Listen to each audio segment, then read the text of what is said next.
ถ้าจะเล่าคดีการเมืองสักคดีหนึ่งให้เห็นชัดว่าอำนาจไม่ได้พังเพราะศัตรูแต่พังเพราะความกลัวที่จะเสียอำนาจคดีนั้นก็คือคดีวอเตอร์เกตเรื่องนี้ไม่เริ่มจากรัฐประหารไม่ได้เริ่มจากการลุกฮือของมวลชนและไม่ได้เริ่มจากศัตรูต่างชาติแต่มันเริ่มจากความคิดเล็กๆในหัวของคนที่เชื่อว่า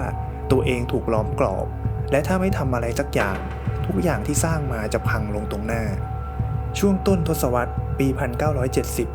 สหรัฐอเมริกาอยู่ในสภาพแตกแยกสงครามเวียดนามยืดเยื้อความเชื่อมั่นต่อรัฐบาลสั่นคลอนการประท้วงเกิดขึ้นทั่วประเทศในบริบทนี้ประธานาธิบดีริชาร์ด นิกสันเป็นผู้นำที่แข็งกร้าวเขามีภาพลักษณ์ของคนจริงจังเด็ดขาดและไม่ไว้ใจใครง่ายๆโดยเฉพาะศัตรูทางการเมืองและสื่อนิกสันเชื่อจริงๆว่ามีเครือข่ายคนที่ต้องการทำลายเขาอยู่เบื้องหลังทุกการวิจารณ์ความหวาดระแวงนี้ไม่ได้เป็นเพียงแค่ความรู้สึกแต่มันค่อยๆกลายเป็นนโยบายในการทำงานในทำเนียบขาวมีการตั้งหน่วยงานลับขึ้นมาหลายชุดหนึ่งในนั้นคือกลุ่มที่เรียกกันภายในว่าช่างซ่อมท่อหน้าที่ของพวกเขาคืออุดรอยรั่วของข้อมูลป้องกันเอกสารลับไม่ให้หลุดและถ้าจำเป็นก็ใช้วิธีสกปรกเพื่อให้แน่ใจว่าคู่แข่งจะไม่ได้เปรียบวิธีคิดแบบนี้ไม่ใช่เรื่องแปลกในโลกของการเมืองแต่สิ่งที่ทำให้วอเตอร์เกตแตกต่างออกไปก็คือเส้นแบ่งระหว่างการป้องกันตัวกับการละเมิดกฎหมายถูกเหยียบข้ามอย่างตั้งใจคืนวันที่ 17 มิถุนายน ปี 1972 ชาย 5 คนถูกจับได้ขณะบุกเข้าไปในสำนักงานคณะกรรมการแห่งชาติของพรรคเดโมแครตที่อาคารวอเตอร์เกตกรุงวอชิงตันดีซีพวกเขามีอุปกรณ์ดักฟังเครื่องมือช่างเงินสดจำนวนมากและรายชื่อเบอร์โทรศัพท์ที่เชื่อมโยงไปยังบุคคลระดับสูงเหตุการณ์นี้ในตอนแรกดูเหมือนข่าวอาชญากรรมธรรมดาแต่ความผิดปกติก็คือคนเหล่านี้ไม่ได้ดูเหมือนโจรทั่วไปและเงินที่ใช้ก็ไม่ใช่เงินเล็กน้อยไม่นาน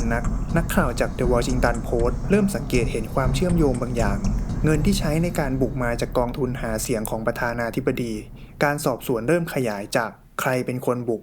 ไปสู่ใครเป็นคนสั่งและคำถามหลังนี้เองที่ทำให้เรื่องนี้อันตรายต่อรัฐบาลทำเนียบขาวเลือกใช้ยุทธศาสตร์ที่เรียบง่ายแต่มีความเสี่ยงสูงนั่นคือปฏิเสธทุกอย่างนิกสันออกมาพูดต่อหน้าสาธารณชนว่าเขาไม่รู้เรื่องไม่เกี่ยวข้องและรัฐบาลไม่ได้ทำอะไรผิดในเวลานั้นเขามีเหตุผลพอจะมั่นใจเพราะเขากำลังจะชนะการเลือกตั้งอีกสมัยอย่างถล่มทลายแล้วทำไมต้องมาเสี่ยงกับเรื่องเล็กๆอย่างการดักฟังคู่แข่งหลายคนเชื่อคำพูดของเขาเพราะมันฟังดูสมเหตุสมผลแต่สิ่งที่นิกสันและทีมของเขามองข้ามคือพลังของเอกสารหลักฐานและความดื้อของนักข่าววอชิงตันโพสต์ไม่ยอมปล่อยเรื่องนี้แม้จะถูกกดดันจากนักการเมืองระดับสูงแม้จะมีการขู่ถอนโฆษณาและแม้จะมีการพยายามทำให้เรื่องนี้ดูเหมือนการเมืองสกปรกของสื่อนักข่าวยังคงขุดต่อไปทีละชั้นทีละชื่อทีละธุรกรรมระหว่างนั้นสิ่งที่อันตรายที่ยิ่งกว่าการบุกสำนักงานทำเนียบขาวเริ่มแทรกแซงการสอบสวนมีความพยายามจ่ายเงินปิดปากผู้ต้องหามีการกดดันหน่วยงานบังคับใช้กฎหมายและมีการวางแผนให้เรื่องนี้เงียบหายไปตามกาลเวลาทุกการตัดสินใจในช่วงนี้ถูกอธิบายภายในว่าเพื่อปกป้องประเทศแต่ในความเป็นจริงมันคือการปกป้องตำแหน่งและอำนาจจุดเปลี่ยนที่สำคัญที่สุดของคดีไม่ได้มาจากคำให้การของผู้ต้องสงสัยแต่มาจากการค้นพบว่าในทำเนียบขาวมีระบบบันทึกเสียงการสนทนาอัตโนมัติเทปเหล่านี้บันทึกทุกคำพูดของประธานาธิบดีในห้องทำงานเมื่อข่าวนี้หลุดออกมามันเปลี่ยนเกมทั้งหมดเพราะถ้าเทปถูกเปิดเผยความจริงจะไม่ขึ้นอยู่กับความทรงจำหรือคำให้การของใครแต่จะอยู่ในเสียงจริงๆของผู้นำประเทศนิกสันต่อสู้เพื่อไม่ให้เทปเหล่านี้ถูกเปิดเขาอ้างเอกสิทธิ์ของตำแหน่งประธานาธิบดีอ้างความมั่นคงของชาติและอ้างว่าการเปิดเผยจะสร้างความเสียหายอย่างร้ายแรงต่อสหรัฐแต่ยิ่งเขาปฏิเสธยิ่งทำให้สังคมสงสัยว่าในเทปมีอะไรที่เขาไม่อยากให้ใครได้ยินเมื่อคดีไปถึงศาลสูงสุดคำตัดสินออกมาชัดเจนประธานาธิบดีไม่มีสิทธิ์อยู่เหนือกฎหมายนิกสันถูกสั่งให้ส่งมอบเทปและเมื่อเทปบางส่วนถูกเปิดเผยสิ่งที่สาธารณชนได้ยินไม่ใช่แผนการซับซ้อนระดับภาพยนตร์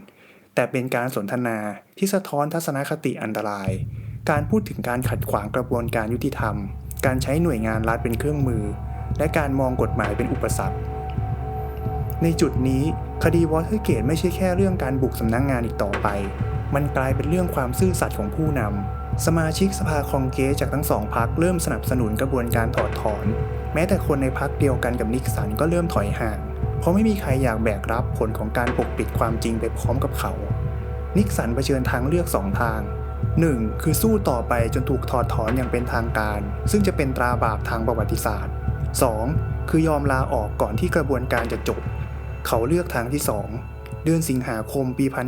1974 นิกสันประกาศลาออกต่อหน้าชาวอเมริกันทั้งประเทศเป็นครั้งแรกในประวัติศาสตร์ที่ประธานาธิบดีสหรัฐลงจากตำแหน่งเพราะคดีอื้อฉาว